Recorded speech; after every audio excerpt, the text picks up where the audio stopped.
الحمد لله رب العالمين والصلاة والسلام على رسول الكريم وعلى آله وأصحابه ومن استنى بسنته إلى يوم الدين.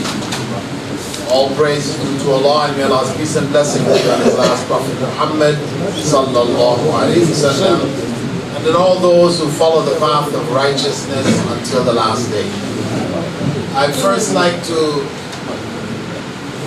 recognize and to thank our host, Alam Ibrahim, who has been so gracious in welcoming us to Kano.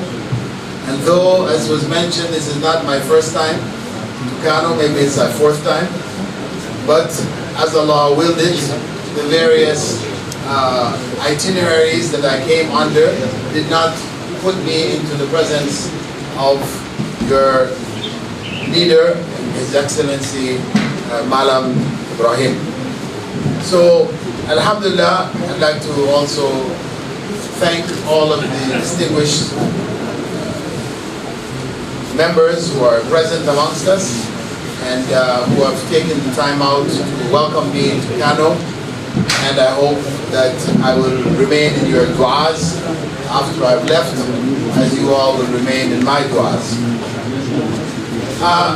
Just to mention the issue of the university, which I founded in 2007. That university is primarily an Islamic university. It is called Islamic Online University. And the number of students who are currently in the university exceeds 300,000 students. So in the past 9 years, we have grown from 0 to 300,000 plus students. The university is primarily a charitable university because our main campus, our first campus, was the free Islamic diploma. So the vast majority of our students, of that 300,000 students, 294,000 study at no cost at all. It is completely free. And I welcome all of you to join the university and benefit, as more than 12,000 Nigerians are currently benefiting. So it is not a matter of now introducing the university to Nigeria. Already there are more than 12,000 students from Nigeria studying in this university. Alhamdulillah.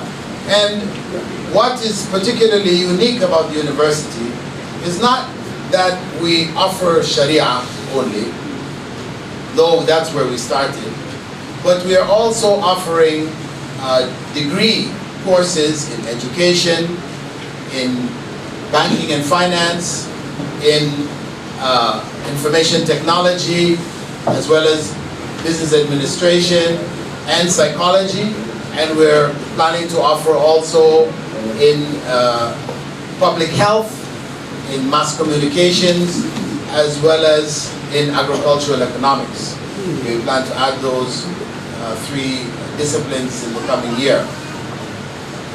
What is particularly unique about this, because I'm sure these courses all exist already in the universities of Nigeria, but what is particularly unique is that these courses are all taught from an Islamic perspective. All of our professors are Islamically conscious, what they may call an Islamist, those who have a concern that Islam has a role to play in all areas of learning and understanding. So all of our courses, all of our professors are required to present their topics from an Islamic perspective. And now, for example, if you might wonder how in business administration would you present this from an Islamic perspective? If we consider that one of the biggest areas of management and administration business is that of marketing. Marketing. Now marketing, as it is taught from the West, from the Western perspective, from the secular Western perspective, that field is a field of deception. The majority of the principles that are taught, or a large portion of the principles taught, violate the teachings of Islam. So this is something dangerous, even for the country, because as you are producing people who are skilled in the areas of business and marketing, but they are coming from a Western perspective, then they are harming the society more than they're benefiting them. This is reality. Alhamdulillah, among them will be some who have an Islamic consciousness and they can spot some of the things that are not right. And so they try to do what is right. However, just to give you a quick example, in marketing, you are told that the best salesman, because marketing is about selling a product, right? So the best salesman is the one who can sell sand to the desert Arabs. This is the best salesman. And we say, yeah, wow, if he's able to do that, he can sell anything. But think about it. How can somebody sell sand to an Arab sitting in the middle of sand? You have to deceive him. You have to lie, you have to create a circumstance where he will think he needs to get this sand from you, even though he's sitting in the middle of sand. So from the Islamic perspective, when that subject is taught, then the professor will inform the students that, yes, this is what is taught in the West, but we cannot follow this. As Muslims, Prophet told us, Man ghashana laysa minna. There's no room to cheat, to deceive. This is forbidden in the Sharia. So that subject, as well as all of our other subjects, are all taught from an Islamic perspective. And I have personally endeavored to introduce that approach also to schools. The last time I came to Kano and Kaduna, Abuja, I met with the schools, primary and secondary school teachers, and I presented to them a systematic approach to Islamization of curriculum. Ideally, it would be wonderful if we could create new textbooks in science, in math, geography, in all these fields from an Islamic perspective. But reality is that that will take a long time. And maybe we will not be able to introduce it because this is not a 100% Muslim country. So there will be opposition from those who don't share our faith and our beliefs.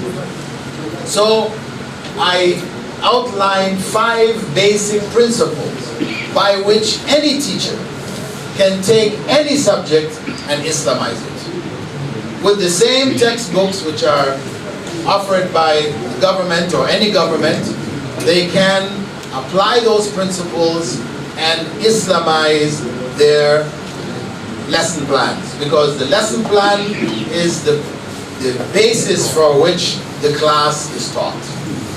So this, I have encouraged teachers in different areas of and states of Nigeria towards developing this further and bringing it to the country as a whole, especially into the new schools that are coming up, the Islamic schools, international schools that are coming up all over the country. They do need a clear curricular program of Islamization, or we say it as integration of Islam into the educational process. And this is returning to our past, where the great Muslim scholars around the world who contributed and provided the foundation from which the Western civilization has built itself. When we look into their works, whenever they were discussing optics or mathematics or biology, etc., in the middle of their text, while discussing such topics, they would mention وَقَالَ اللَّهُ تَعَالَى, and Allah said so and so. They quote a verse. Later on they would say وَقَالَ رَسُولُ اللَّهِ صَلَّى اللَّهُ عَلَيْهِ وَسَلَّمَ, and the Prophet ﷺ had something to say on this. And this is the reality, that Islam has a place to play in all aspects of our lives. Education is the foundation for building society, building an ummah, and we will need to work together in Islamizing, integrating Islam back into the educational system.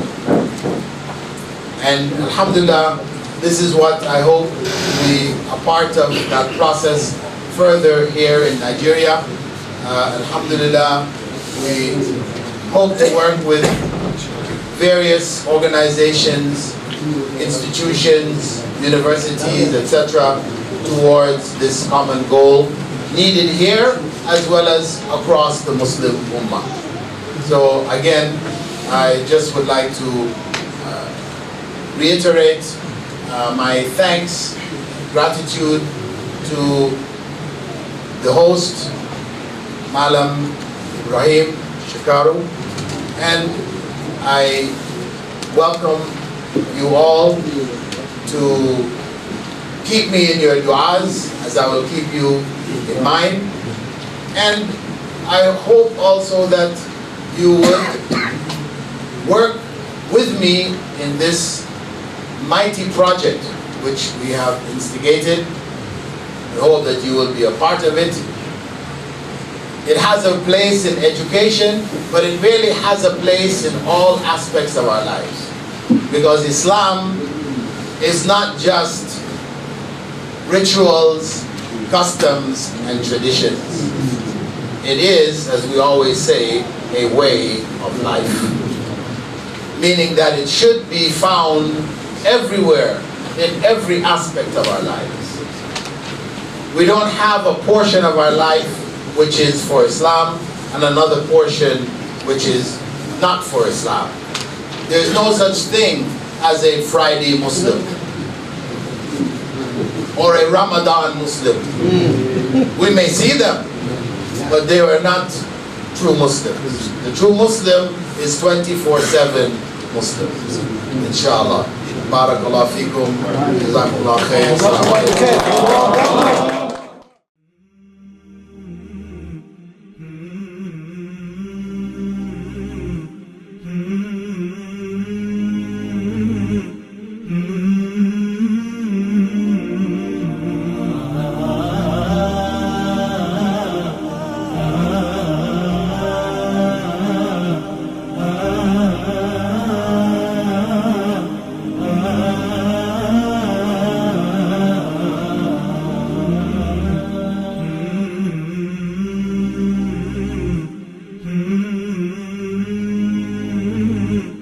Mm-hmm.